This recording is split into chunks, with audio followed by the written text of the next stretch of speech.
नहीं मिलती तो फिर वो तनाव में चला जाता है, निराशा में चला जाता है। और आज WHO के आंकड़े बता रहे हैं कि भारत, चीन और अमेरिका एक टॉप में है जो डिप्रेशन में जिनके नौजवान। जब बात भारत की आती है तो वहां थोड़ा सा दुख होता है, क्योंकि जिसने पूरे संसार को जीना सिखाया, जिस देश में वो विद्या रही, वो सिद्धांत रहे कि व्यक्ति मृत्यु तक से भयभीत नहीं होता था, आज छोटी छोटी असफलताएं उसे क्यों घेर लेती हैं? छोटी छोटी असफलताओं के सामने वो क्यों घुटने टेक देता है? कहते हैं यदि व्यक्ति को कोढ़ लगा हुआ हो और जेल में बंद हो और कोई उसे मरने की बात कहे तो वो अपने कानों पर हाथ रख लेगा, उसे मृत्यु पसंद नहीं है। कोढ़ लगा हुआ है, जेल में बंद है, फिर भी वो मरना नहीं चाहता, वो जीना चाहता है। लेकिन जिसने हमारी इस विद्या को जाना, हमारी संस्कृति को जाना, वो एक नौजवान, जीवन देखिए, वो एक नौजवान जेल में बंद है, फांसी की सजा हो गई, अधिकारी लेने के लिए आए तो क्या कर रहा था वो नौजवान? दंड लगा रहा था, व्यायाम कर रहा था। वो कहते रहे जिसे फांसी की सजा हो जाए उसे तो नींद नहीं आती है, निद्रा रोग हो जाता है, और तुम व्यायाम कर रहे हो।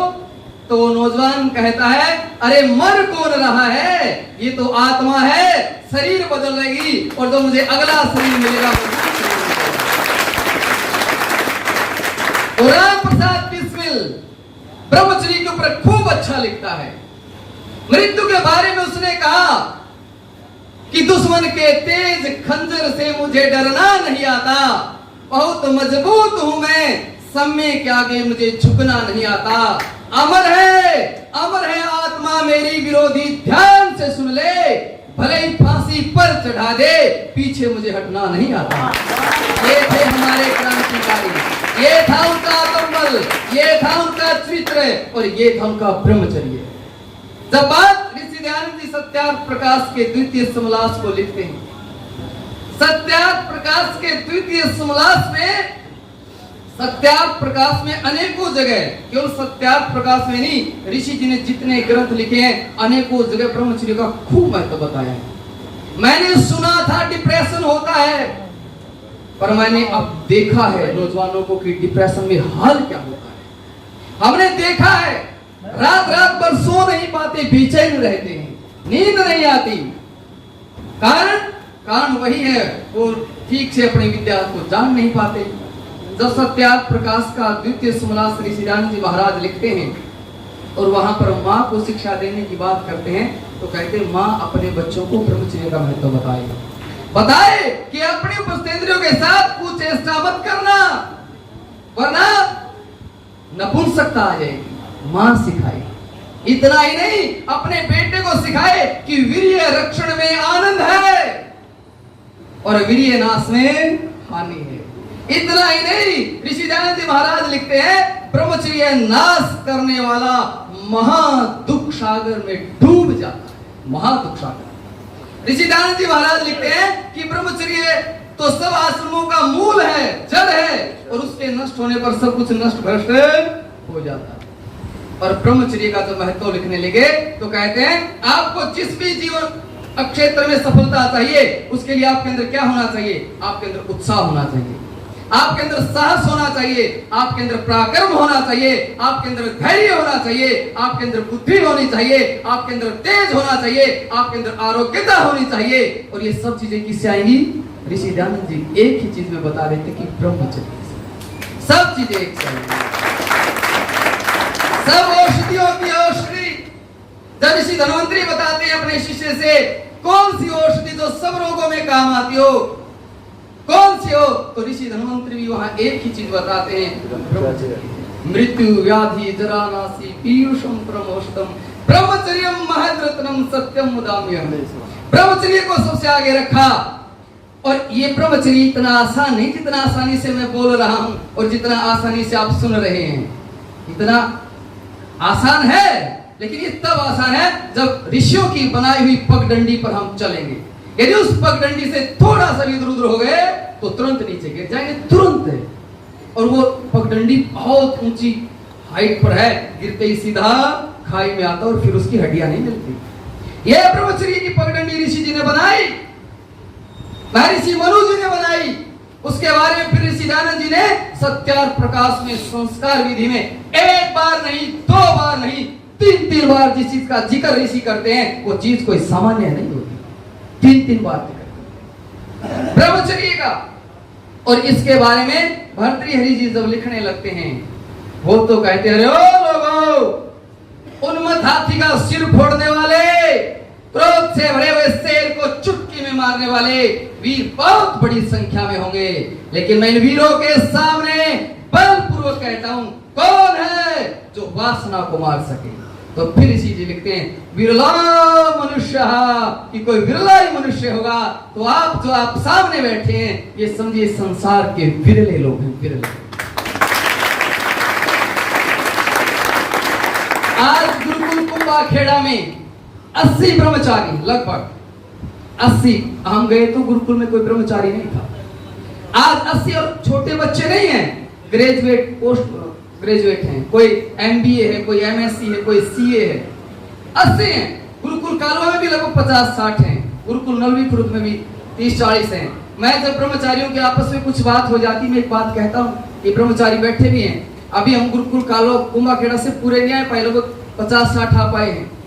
मैं इनको कहता हूं कि इनके साथ बड़ा प्रेम का व्यवहार करो, ये देवता है, इस पृथ्वी के देवता लोग। कोई 2500 किलोमीटर से आया, कोई 2000 किलोमीटर से आया, कोई 1500 किलोमीटर से आया है। अरे इनकी आत्मा में वो संस्कार थे कि यहाँ पर चलकर आए। सब लोग नहीं आते यहाँ पर, जिनके अंदर वो संस्कार पड़े हैं, उन्हें वातावरण मिलता है, वो चाहते मुझे मेरे जीवन को श्रेष्ठ बनाना है, और वो लोग यहाँ तक पहुंचते हैं। तो आप लोग भी, हम भी सामान्य नहीं है, बहुत विशेष हैं। ज्यादा समय ना लेते हुए मैं आप सबसे एक ही कहना चाहता हूँ, आज वासना की हाहाकार मची हुई है। चारों तरफ मोबाइल खोलो तो अश्लील चीजें सामने, बाहर जाओ तो श्रृंगार चरम सीमा पर, मित्रों में बैठो तो अश्लील बातें सुनने को मिले। पता नहीं कितने गंदे विचार हमारे अंदर जा चुके होते हैं और कितने गंदे विचार हमारे अंदर जाने की तैयारी में होते हैं। ऐसे समय में युवाओं को कौन ब्रह्मचर्य की शिक्षा देगा? कौन इन्हें ब्रह्मचर्य का महत्व बताएगा? कौन इन्हें वीर्य रक्षण का महत्व बताएगा? अरे लोगों को तो ब्रह्मचर्य शब्द से डर लगता है, और वीर्य कह दे तो पता नहीं दुनिया की कौन सी आप बोल नहीं सकते, इतने लोग डरते हैं। आज के समय में यदि किसी में दम है तो सिर्फ और सिर्फ आर्यों में। आर्यों जीवन जीते हैं आर्य लोग, वो जीते हैं, उनमें सामर्थ्य होता है, बोलने का सामर्थ्य होता है। और जब कोई बात आती है, कुछ लोगों ने मेरी वीडियो एडिट की, आगे पीछे जोड़ दी। मैंने कहा एक मेरे बारे में जो बोलते हैं, मैं कुछ आदमियों के नाम लेता हूं, इनके सामने जाकर ये चीजें दिखाओ और बताए ऐसा बोल रहा है। यदि ये आदमी मुझे गलत कह देंगे ना तो मैं गलत रहा, क्योंकि इन लोगों का जीवन है, इनका चरित्र है। चरित्रवान लोग ही चरित्र की बातें समझ पाते हैं, क्योंकि जब उपस्थेंद्रियों की बातें कोई बोले तो जो लोग अश्लीलता से भरे हुए हैं, उपस्थेंद्रियों की बातें आते ही उनके अंदर वासना का नंगा नाच होने लगता है। क्योंकि हाथ कानों की बातें आई तब तो उन्हें गलत नहीं लगी, उपस्थेंद्रियों की बात आती उन्हें गलत क्यों लगा? क्योंकि वो उनका गलत प्रयोग करते हैं और उनके सामने वही अश्लील चित्र आते हैं।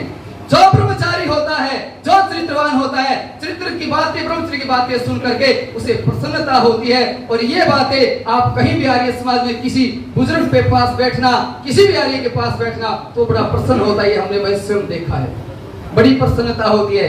तो मैं यहाँ कुछ बड़े व्यक्ति भी आए हैं, मैं आपसे अंतिम में ये निवेदन करना चाहता हूँ, अपने बच्चों को ब्रह्मचर्य की शिक्षा जरूर दें। फिर कहता हूँ, ये मत सोचना ये 5 साल का है, ये 6 साल का है, ये 8 साल का है, अभी क्या बताइए। ऋषियों ने जब इतनी कम आयु में सिखाई है तो हमें देनी चाहिए। और यदि आप नहीं देंगे, मैं इन बातों का जिक्र नहीं कर सकता यहाँ पर।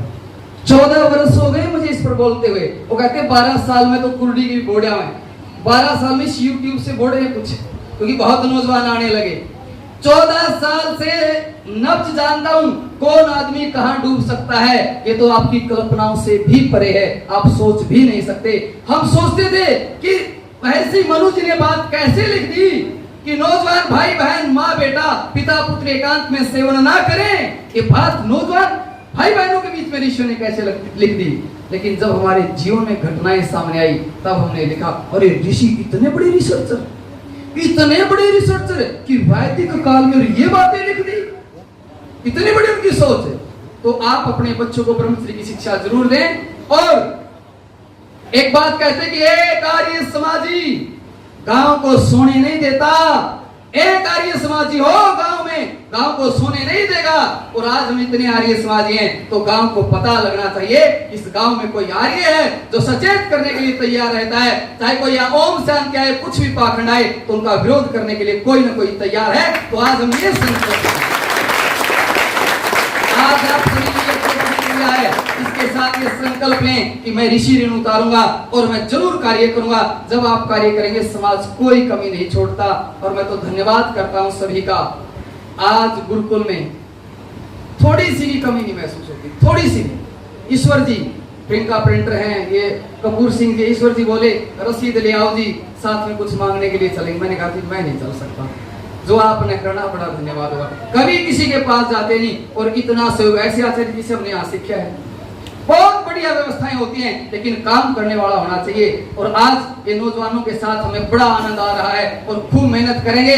और फिर से कहते ना आर्य समाज में भाई देख लो यहाँ 90% जवान बैठे हैं, 90% जवान बैठे हैं। तो इसलिए ये कार्य हो रहा है। और एक चीज उठाइए ब्रह्मचर्य, अभी तो हमारी 9 चीजें बची हुई है, 9 चीजें, एक पर ही काम हुआ है, 9 पर होगा तो फिर तो पता नहीं क्या कहना होगा। बहुत बहुत धन्यवाद।